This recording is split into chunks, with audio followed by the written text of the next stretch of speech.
Hey, welcome. Joe here. This is the Real Estate Investing Mastery Podcast, and this is one of the most important podcast episodes I've ever done. Why? Because the government wants to get their grimy little hands into your IRA. And you may not even have an IRA, but I bet you do business. If you do deals, you do business with somebody who has an IRA. You have private investors who invest in their IRAs. You have buyers who buy properties. And so, this is really important. And the government wants to get their hands, their grimy little hands, into your IRA. And I've got a guest on. His name is John Hyre. Some of you already know him. He's well known in the real estate investing space, been around for a long, long time. And he's going to talk about this. And he's going to talk about what we need to do today to get this problem fixed and taken care of. He's coming to us from Puerto Rico, and I'm going to bring him on. I just want to jump right in. I don't want to waste any time. Let's get into this. And John Hyre, how are you, my man? Good. Other than bad law, life's great. I got very little reason to complain, but being a lawyer, I'm good at it, so I still do. What's a common greeting from Puerto Rico? How do they say it there? What do they say? Usually buen dia, a little bit more on the formal side for Spanish. Buen dia. Buen dia. Buen dia. Buen dia. Mm-hmm. Okay. Oh, buen. Yep. Nice. Okay, cool. You're from Ohio, is that right? Yeah, I grew up in Youngstown, moved to Columbus. Been down in Puerto Rico for about 3 years now. Oh, man. We should do a podcast all about Puerto Rico. There's so many cool things about being there. But we are here to talk about, and I don't want to waste much time in the intros and stuff like that, because this is very, very serious. The government, and let me just warn you all in advance, okay?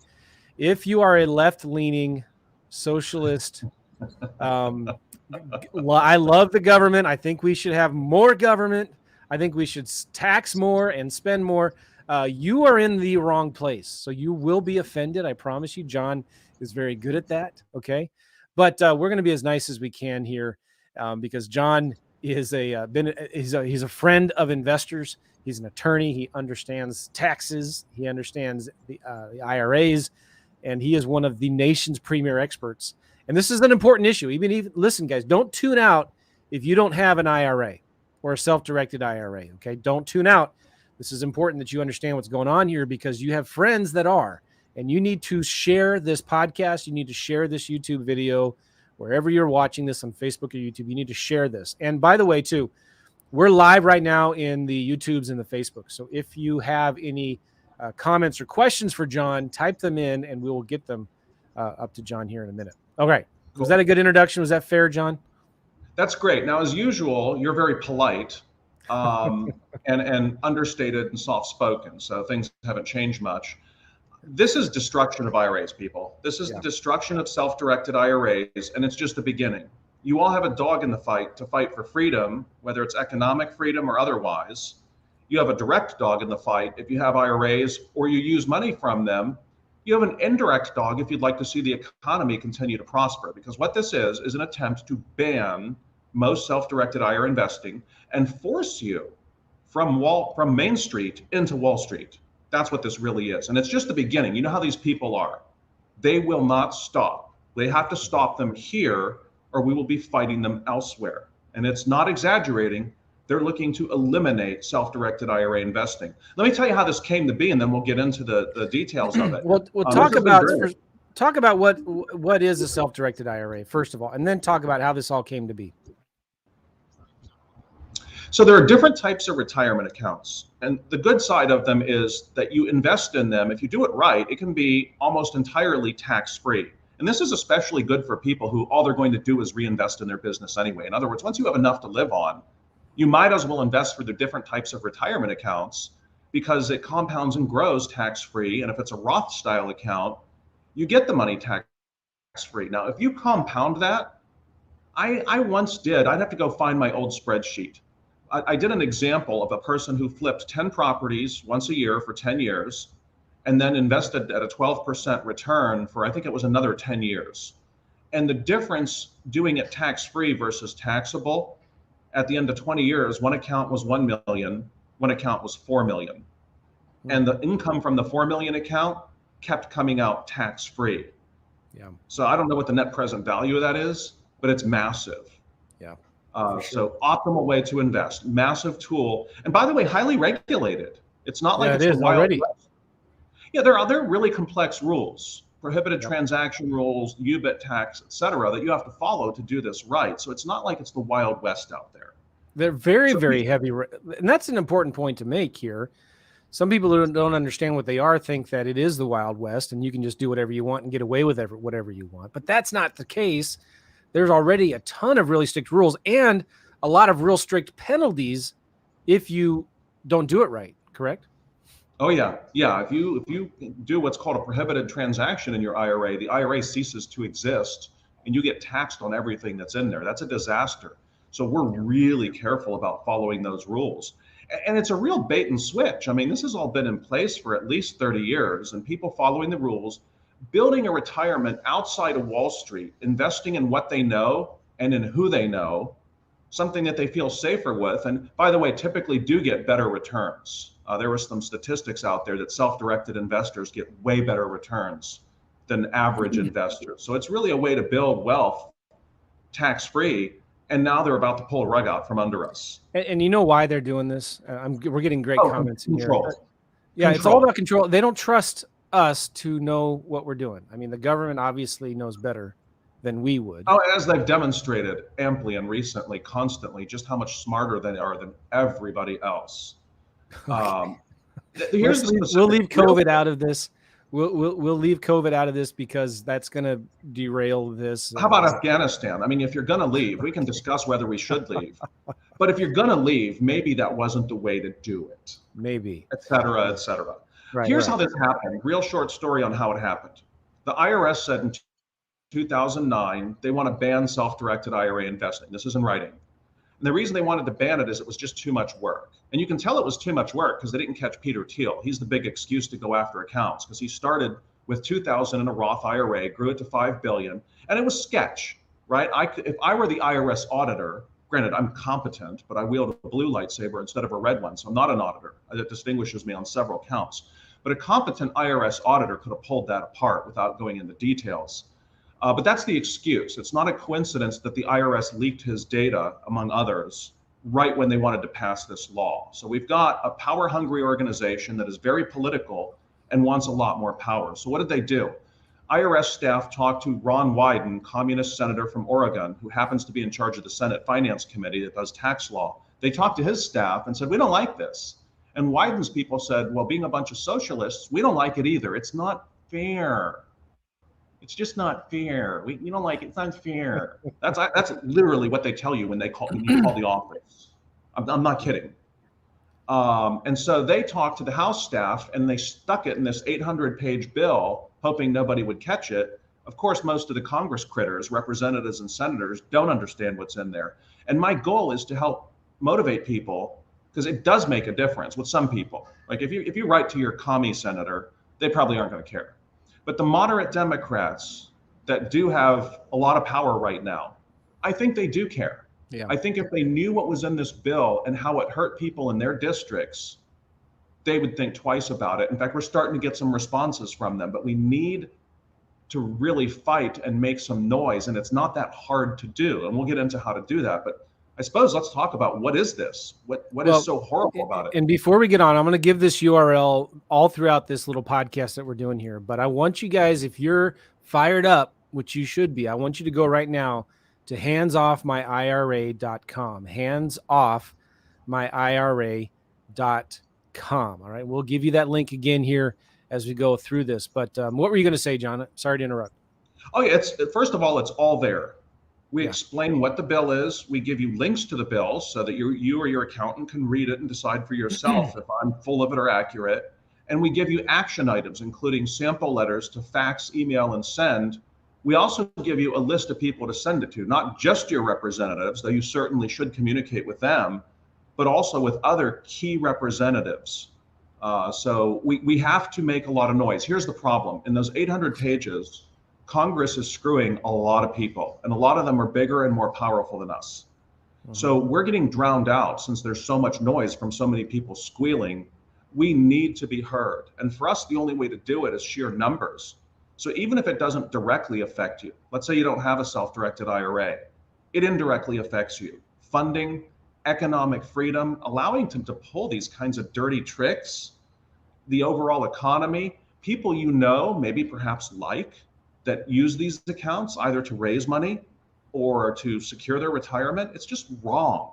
Forcing people from Main Street to Wall Street, especially coming from a bunch of people who say they hate billionaires. Well, whose hands are they forcing you into? So, what are they doing? Let me talk about the part that's going to pass. And it's actually pretty rational. I don't completely disagree with it. Peter Thiel amassed $5 billion tax-free in his Roth. And what he did was, politely put, aggressive. I would say flat out sketchy. To stop that problem, they have put a cap of $10 million on defined contribution plans total, so per person. So what does that mean in English? You add up the balance of your IRAs, your 401ks, your SEPs, your simple plans. You cannot have more than 10 million total in those accounts. They'll adjust it for inflation. Now, it's not the adjustment I would want. It's the CPI, which undercounts inflation, but it's better than nothing. And if you put more than 10 million in there, they force you to distribute half of the excess. They force you to distribute half of the extra over 10 million. If you don't, there's a huge penalty. Let me give you an example. I have an $11 million combined account. And by the way, this doesn't include defined benefit plans. Those are separate. I won't go into explaining what they are. It's just a footnote that's important to the financially literate. This does not include defined benefit plans. Those are separate. So they add up all your accounts other than defined benefit plans. You've got 11 million. The law says you have to distribute, let's see, what 11 million minus 10, the excess is a million. Half of that is 500,000. You have to distribute 500,000. And if you don't, the penalty is half of what you failed to distribute. So a 250 grand penalty. That's a pretty good motivator. Mm-hmm. And so I think that solves, if you look mathematically, that solves 99.98% of the Peter Thiel problem. I mean, do the math. 10 million is 0.2% of 5 billion. 0.2% of a billion. They solved 99.98% of the problem. If all they were after was Peter Thiel, which is what their advertising is, they'd be done with, that'd be it. That'd be the only thing they need to do. That is going to pass, some form. We might have a different limit. There might be some grandfathering. That's going to pass. There's no, I would say, there isn't sufficient political support to kill it. Now, what's the bad part? There are two things they're doing to subtly, because they're too dishonest to do it directly, so they do it indirectly, to subtly destroy self-directed IRAs. First of all, IRAs are no longer going to be allowed to invest in any investment that inquires about your income, assets, professional licensing, or status, educational status. What does that mean in English? So I laid out the tax language. What does that mean in English? If an investment you want to put your IRA into requires you to be an accredited investor, if it requires you to be a sophisticated investor, or if it's crowdfunding, it's dead. Your IRA is not allowed to invest in any of that. So a lot of the PPMs and syndications that people like to invest in, especially if they're more passive or they're in their later years or they have a W-2 job, it's when we kind of wind down and go more passive. And those are a lot of things we like to invest in. That's banned. And if your IRA does that, it dies. They kill your IRA. They force your assets out. If you do the tax math, when they do that, it usually costs you about 40 to 60% of the assets. So if you had $1 million IRA, you invest in something like that, you're basically going to lose 400 to 600 grand to the government.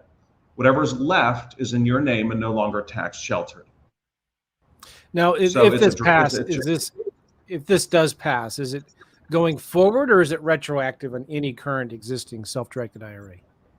It's sort of retroactive. Here's how they did it. It starts, the rule goes into effect January 1 of 2022, but your existing investments are not grandfathered.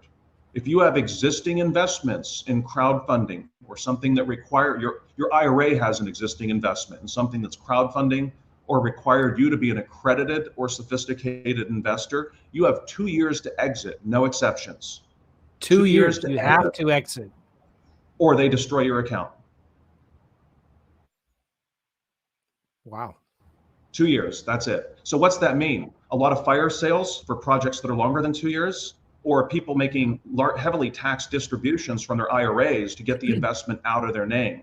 Now, I've thought of some planning workarounds, but only some. I can solve some of the problem, but not all of it. I don't want to get into that now, partly because I don't want the word's getting out. My website got a lot of hits from Washington, D.C., so the staffers are looking at it. I don't want to give them ideas on how to improve the legislation.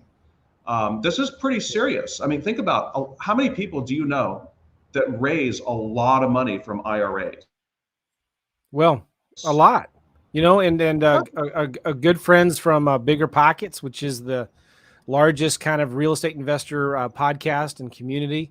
A lot of the investors in Bigger Pockets raise a lot of private money for their deals. Brandon Turner has an incredible fund that he raises money from self-directed IRA from other investors in big mobile home parks. There's a lot of people in the real estate investing community that either invest their own money or raise money for these big projects. And so this isn't just for the big billionaire investors like you're talking about.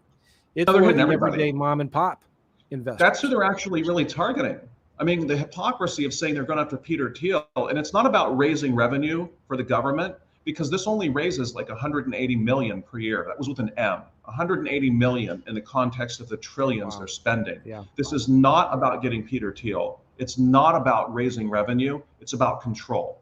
They want you out of these investments and they want you in Wall Street, and they don't care who they hurt on the way. The progressives don't. I think the moderate Democrats that we're going to focus on communicating with, because look, the Republicans are all going to vote against this. You should still communicate with your rep, even if they're a Republican, for a number of reasons. It's helpful. I won't spend a ton of time. You should contact your reps no matter who they are. But we have a list on the website of moderate Democrats that, you know what? I don't think they know how harmful this is. I don't think they understand, and I think they really do care. The best thing you can do with one of our template letters, because we have two of them, one's effective and one is easy. The effective one means you got to take about an hour, and then you can just delegate to an assistant, emailing and snail mailing, please, snail mail and email and fax, do it all. Yeah. And tell your story. Listen, and tell the story from the standpoint that would be appealing to your audience, a moderate Democrat. I lend money in poor neighborhoods where banks won't lend. I lend money to rehabbers who make the neighborhoods better. I have rentals in these neighborhoods, and I'm not a slumlord. By the way, I'm being responsible for my retirement. If you put these restrictions on me, I won't be able to invest in Main Street with people I know and things I understand. You're going to force me into the hands of billionaires on Wall Street. Why are you doing this to me? You're not raising revenue. You were already very heavily regulated. Why are you doing this to me? That would be a much more appealing message than, hey, you commie bastard, WTF. That's going to be a problem. That's not, I don't always serve things with sugar. Yeah, and if you know John Hyre too, when you read these letters, you'll think, oh, those are really actually nice and tame. Good job, John. But hey, we want something. Yeah, you don't want to come across as the jerk. You just want to be, and I like referring it or using the reference of Main Street versus Wall Street, because every blue collar Democrat out there is supposed to be for Main Street, right? They accuse the right side of the aisle to be more about Wall Street, but this is now turning the argument on its head to them, because if they really truly are interested in saving and working with and helping Main Street, this is important. This is really, really important. So what are some of the other things, John, that this bill affects? I'm looking at your website right here. You have number one. This means you can't really invest in PPMs, private investing, crowdfunding, stuff like that. What else? So they get you from the other side. Your IRA is not allowed to own 10% or more of any organization, corporation, LLC, trust, land trust, personal property trust, estate, partnership. Let me give you an example of a partnership that most people don't think an entity, but as far as the IRS is concerned, it is. Joe, you and I make a deal. I got an IRA with money. You go out and do something, and I'm just making it up because I know that whatever it is we put together. I know you don't probably do a lot of rehabbing or what anymore. Let's just say you found a deal. I'm like, I'm going to put in the money. You do the sweat equity thing, and we shake hands because we're gentlemen, and we don't need an LLC or a contract. Now, as a lawyer, I always recommend that. But let's just say hypothetically, we shake hands on that deal. My IRA puts in the money, Joe does the work, or vice versa. Doesn't matter. That's a partnership. My IRA owns more than 10% of it. It dies. So checkbook LLCs owning 10% or more of any organization is just done. So a lot of the JV deals you guys do, or just using an LLC for asset protection. And let's say, for example, your IRA owns rental property. You can still own rental property. It just has to be owned in the name of the IRA. It can't have an LLC. It can't have asset protection. If you're a hard money lender, no privacy, no asset protection, no LLC, no trust. Furthermore, the law also says that if you're an officer or director or the equivalent, because the IRS looks at reality. They don't look at just what's on paper. They look at how much power do you have? Because people are like, oh, I'll appoint my cousin or my financial friend as a director of this thing, but behind the scenes, I'll be the one pulling the strings. Well, the IRS just looks right through that and says, that's a straw man. The real power behind the scenes is you. Anything you have the power of an officer or director in, your IRA cannot invest a dollar, nothing, or it dies. And just like the other rule, you got 2 years to get out of these things. So no checkbook LLCs, no more personal property trusts, no more land trusts. And a lot of the little JV deals that people like to do, they're gone. So what are they pushing you into? Let's do the math. If your IRA can only own 9%, let's say, or less, less than 10%, that's going to push you into deals that probably require you to be an accredited investor. Oh, but wait, you're not allowed to do that either. So they're really narrowing what you're allowed to do. And let's see how long that lasts. Now, I have had a few people email me, kind of snide, which was really annoying. Well, I have a EQRP, which is just a brand name for a 401k that you're overpaying for, or a solo K or a solo 401k or an individual K or whatever. And so this doesn't affect me. Well, there are other laws I'm not discussing. I'm talking about the really bad ones. There are, if you look on the website, some things that do affect 401ks. But let me ask you a question. Who do you think's next? I mean, you think you can just set it out because they're not coming for you? Oh, they're not coming for me, so I don't have a dog in the fight. I don't need to even take the effort to write a letter. Who do you think is next if you let them get away with this? So bottom line, how are they destroying self-directed IRA investing? No more accredited investor, sophisticated investor, crowdfunding, and no more ownership of more than 10% of anything, plus no more use of checkbook LLCs or trusts in the same role. So that leaves you a very narrow, for now, until they come back with more, a very narrow precipice upon which your IRA is allowed to invest. It is the indirect destruction of self-directed IRA investing. It will put a lot of custodians out of business. You better believe they're fighting it. Not always in an inspired manner. They're doing better. I mean, their emails are really boring and they just say, contact your rep. We can do way better than that. There's a lot more that can be done. Part of which, by the way, thanks, Joe, for spreading the word. I really appreciate just the opportunity to present. I'm not in this. If you look at the website, there's no links to buy anything. I'm not selling anything. There's not so much as an Amazon ad on there. This is not about me. This is about stopping this abomination.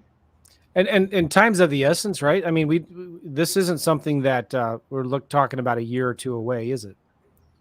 No, the legislation is in process. The only reason we even have a little bit of time is because of the internal disarray within the Democratic Party. There are few moderates, and they don't have that many moderates, but thank God they also have tiny majorities. So right now they're in disarray. And that's something else I want to mention. I'm not going to ask you to send a letter. I'm going to ask you to send a letter and a fax and a email to a lot of different people. Now that's easy on the emails, and you can delegate the letters. That's why God gave us assistants. And eventually to call. If you call for 5 minutes, your rep, they're very polite and they'll listen. We have to put a script on there for calling. I've got everything else on there. I've just been so busy myself. And I'm going to ask you to do this repeatedly. We got to make noise. And so there have to be inflection points. For example, right now they're arguing over what to put in the bill. Then the bill's going to be up for amendments. That's an inflection point. Send a wave of letters. Then they're going to vote. That's an inflection point. Send a wave of letters. If it makes it past that and goes to the Senate, now we're going to target West Virginia and Arizona. And I'm going to ask you, for example, Joe, I'll ask you, who on your list is in West Virginia and Arizona? Man, we want to bombard them, because the legislators, Manchin and Sinema in this case, will listen. They'll listen somewhat to outside constituents. Now, I had lobbyists say, don't bother and send stuff to people outside a district. They won't listen to it. Well, it does carry less weight, but when they get 2,000 calls or letters or faxes or emails on the same topic, trust me, it gets their attention. Yeah, for sure. But yeah, so what's part of what we can do is reach out to people in key districts and get them doing it over and over and over. I'm looking at the letter right now. Work. It does, and it's super important. This letter is really good. Do you mind if I just kind of walk through the format of this letter? And again, guys, go to handsoffmyira.com. Handsoffmyira.com. There's a lot of things you can do there. A lot of contact information of your local representatives. Some of the more important representatives that are maybe not in your state, but maybe you can still send a letter to. And excuse me. The good thing about this letter is you tell them kind of where to inject your own personal story, your own personal investments, and it addresses the Peter Thiel problem, right? How he turned $2,000 into $5 billion. But it also talks about here what I don't understand is why you are targeting every single person who uses self-directed IRAs. Why are you targeting me and my retirement funds? I'm not Peter Thiel. And then it talks about some code. So it doesn't write this letter into some fancy attorney's language, but and then it asks the question, what are you doing all of this for? To raise revenue about $180 million a year? That's nothing in the shadow of the trillions that are actually in play, right? These self-directed IRA accounts are already very highly regulated. And I know because I had to learn the prohibited transaction rules. And anybody who's invested in IRAs understands the importance of prohibited transactions, right? We are already highly regulated. A lot of times, maybe some of these senators and congressmen don't understand that, but we already are. So this thing targets every single self-directed IRA investor. This doesn't solve the real problem at hand. Please use your influence to protect the non-billionaires. Wall Street and its billionaires do not need my money. Main Street needs my money. Startups need my money. Housing providers need it. Local businesses need it. That, and I want my retirement money to be invested where I can truly keep an eye on it, working for me in investments that I understand and trust. Very simple letter. And yeah, cool. Anything else, John, that you want to say about this? So we have a spot to sign up for updates. You will not be added to my list. You will not be sold anything. It's more to inform you what's the progress and when to send another batch of letters and faxes and emails. There is, for those of you who insist on that you can't even spend an hour, there is an easy button where it's pretty much an autofill thing. You put in your name and it emails it to the various Congress critters. I hope you guys can spend an hour protecting yourselves and being decent citizens. I'll tell you what I'm going to ask for shortly. I have to update the website. I mean, I'm just a sole practitioner. I've been doing this personally, so it's been really time consuming. The next thing I'm going to do is focus on districts. I'm going to get a VA to figure out the zip codes for these moderate Democrats. And I'm going to ask people like Joe, as well as hit my own list. Hey, who on your list is in this zip code? We need to get them sending in their stories directly to the Congress, but also to me, because you know what I can do? I can get an appointment, or I know people who can get a face-to-face appointment with a staffer. And if we can come in with 40 pieces of paper with a story of, I rehab houses, I make hard money loans, whatever it is you do, I invest in startups that make things better. I invest in tech that makes the economy hum. I'm being responsible. The more of those that we can deliver a stack of letters personally and physically on a representative's desk, that makes an impact. We've already had that done to a few, and we got good so far. I mean, we'll see what they do. Politicians, they'll say one thing, who knows what they'll do. But they were actually shocked and taken aback. There's several moderate Dems who were really like, we have no idea this was in there. We had no idea what a self-directed IRA is. and we had no idea how much damage it's going to cause in our district. Yeah. So I will be looking for those stories from specific districts. Look for that on the updates, because I'm going to ask for those stories so that we can take a sheaf of papers and physically drop it on someone's desk while we have a civilized, polite discussion with the same tone of the letter. Why are you doing this? Do you know what you're doing? You're hurting us. Yeah, you know what you could even do? You could even, if you know the zip codes of that district, right? You could find a list of the investors that own property in those zip codes, and you could do a direct mail campaign to them. Maybe even, I know this costs money, but I'm just thinking out loud. Like, we need to spread the word. Bottom line, right? We need to spread the word. And again, would you talk about the two states, Arizona and West Virginia, right? Are these two moderate Democrat states? And what are the specific areas or districts that those two senators are in? So the senators cover the whole state. So any stories I can get from West Virginia or Arizona are super extra special good. And then I'll get the zip codes from the moderate Dems that we have on the website. For the House. For the House. And that'll be specific areas. For example, most of it's suburban. Almost all of it are suburbs that normally go Republican and last time around didn't. Or they're always purple, kind of toss-up districts where these guys actually have a chance of losing.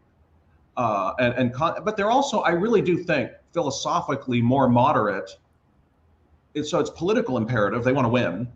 But I also think most of the people we put on that list, I mean, we talked to several people that are much more knowledgeable than I am on the internal workings of DC, of who to put on that list and really who to target. And you know what? Get your other people involved. Ask your mom and dad, ask your kids, ask your sisters, ask them to write letters. Help them put it together. Just say, look, I know someone, I'm related to someone. I have a family member who relies on self-directed IRAs for retirements or for raising money for their business. You are hurting them. You guys have networks. The only way we'll get heard, given all the screaming and lobbying that's going on with this 800-page bill, is sheer numbers and the personal appeal that we can bring to the table that large corporations cannot. Yeah. Yeah. Very good. Handsoffmyira.com. Handsoffmyira.com. We got some comments here, Ralph Newton. They also are looking to eliminate capitalism. More on the socialism side now, really. Yeah, this is a step in that direction. They want control. Yeah. Now, I wouldn't, again, if you're looking to actually persuade and be effective. So do I agree with you? Yes. Would I ever put that in a letter to someone I'm trying to persuade? Absolutely not. Right. I agree. James says here, we all need to call out representatives and let them hear that we are not in favor of this new legislation. Absolutely right. Repeatedly. And by the way, I will add, as time permits, again, it's been just me, which has been a problem. There are other things I don't like, but this is the worst. So I will put separate letters, for example, what they're doing with carried interests.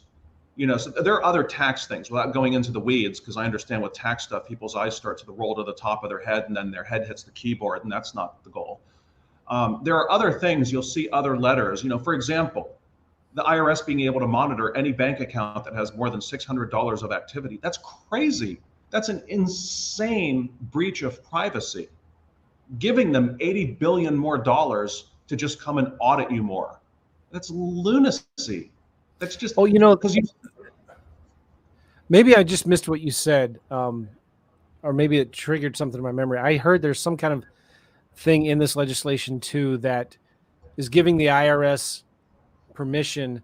No, they're asking, the IRS wants to tell all banks in the United States to report any transaction over a certain amount of money. I think it's $600. And we have a procedure for that right now. There's a procedure. It's called audit. Do your job and audit, then you can get into the bank account. But to have automatic access to everyone's data, it's like the NSA except the IRS. It's insane. Boy, is that particular thing I just talked about in this bill that's going? Oh yeah, same bill. So, guys, do you understand this? We'll add a letter for that. Oh my gosh, the IRS wants to be able. They want to be notified every time you or your business has a transaction over $600. They want to know what you're spending the money on and where. Okay, and then we'll add 80 billion in audit addition. Look, they'll raise more revenue, but not as much as they think. The numbers they're talking about in terms of the tax gap, people not paying their fair share. It exists. It's never going to be perfect. They're not going to raise anywhere nearly as much as they think. Here's what will happen. Way more audits and expense for you guys, way more billable hours for guys like me. The only people who win are guys like me. That's it. Yep. And I like me, but I don't like me that much. You should vote against that. Okay.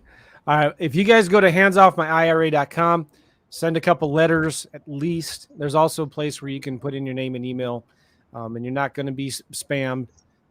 Just to keep up to date on this information, that would be really, really good. Go to handsoffmyira.com. John, where else can people go if they want more information about you? IRA, well, let's see. Now we changed that. Taxreductionlawyer.com or taxreductionclass.com. So tax reduction lawyer and taxreductionclass.com. So I do a lot of other things on the side. Appreciate the shout out and the mention, but first I want you to go to handsoffmyira.something. Yeah. Okay. Very good, John. Thank you so much for being on the show. This has been short and to the point, but I think this is one of the most important ones that one of the most important podcasts that we've ever done. Hey, thanks for spreading the enjoy the beautiful weather there in Puerto Rico, John. Word, and I hope everyone else. All right. Take care. We'll see you all later.